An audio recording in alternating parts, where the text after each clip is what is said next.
అందరికీ శ్రీరామనవమి శుభాకాంక్షలు అండి. రామదేవుడి పూజ చేసుకోవటానికి అయితే నేను ఉదయాన్నే లేచి ఇంటిని నీట్గా కడుక్కొని పూజపీఠం పెట్టుకున్నాను. తర్వాత రాముల వారికి ఇష్టమైన పానకాన్ని, ఇది ఆరోగ్యంగా కూడా చాలా మంచిది సమ్మర్లో, అందుకని చెప్పి శ్రీరామనవమికి ఇది ప్రసాదంగా పెడుతూ ఉంటారు.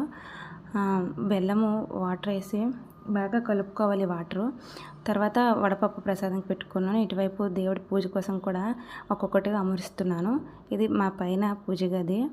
తర్వాత కింద ఫస్ట్ మనము ఏ పూజ చేసినా వినాయకుడికి పూజించాలి కాబట్టి గణపతిని అయితే సిద్ధం చేసుకుంటున్నాను. గణపతిని సిద్ధం చేసుకొని ముందు గణపతిని ధ్యానం చేసిన తర్వాత పూజ చేశాక మనం ఏ దేవుడికైనా పూజిస్తాం కదా, దీపాలు వెలిగించి ధూపం ఆ స్వామివారికి మొత్తం పెట్టేశాక అష్టోత్తరాలు చదువుకున్నాము. రామదేవుని అష్టోత్తరము తులసి దళాలతోని పువ్వులతోని రామదేవునికి పూజ చేశాము. పూజనైతే చేసిన తర్వాత స్వామివారికి ఇష్టమైన ప్రసాదాలు అయితే సమర్పించేశాము. పానకం, గోధుమ నూక, పంచదార, నెయ్యి, పాలు కలిపి పచ్చి నూకతోనే స్వామివారికి ఇష్టమైన గోధుమ లడ్డూలు, రవ్వ లడ్డూలాగా చేస్తారు. అవి 5 ఉండలు అనేది స్వామివారికి పెడతాము. మనం ఉట్టప్పుడు పూజ చేసేటప్పుడు ఉట్టి ప్రసాదమే పెడతామండి, శ్రీరామనవమి కాబట్టి. వడపప్పు పానకం కూడా పెట్టాను.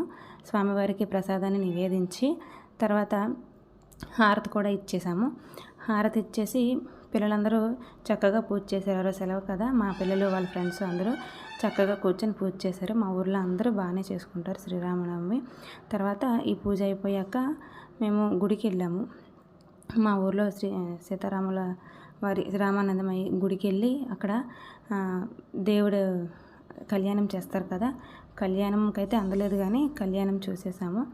కళ్యాణం చూసి స్వామివారి అక్షింతలు వేసుకొని అక్కడే అన్నదానం పెడతారు కదా, అక్కడే భోజనం చేసి ప్రసాదం తీసుకొని ఇంటికి వచ్చేసాము. సాయంత్రం వేరే ఊరు వెళ్ళాము, మా చిన్నత్తయ్య ఊరు. అక్కడేమో తిరువిచ్చేసారు దేవుడిని. తిరువిచ్చేసేటప్పుడు పిల్లలకి ఇవన్నీ చూపిస్తే బాగుంటుంది కదా అని చెప్పి వాళ్ళు కూడా సరదా పడ్డారు. అందరూ జెండాలు పట్టుకొని తిరుగుతుంటే వాళ్ళతో పాటు వీళ్ళు వెళ్ళారు. శ్రీరామనవమి అయితే చాలా చక్కగా జరిగింది. ఇది పానకం కోసం బాగా దంచి పెట్టుకోవాలండి, మిరియాలు, లవంగాలు, శొంఠి. ఇది మిస్ అయిపోయింది మధ్యలో క్లిప్ అనమాట.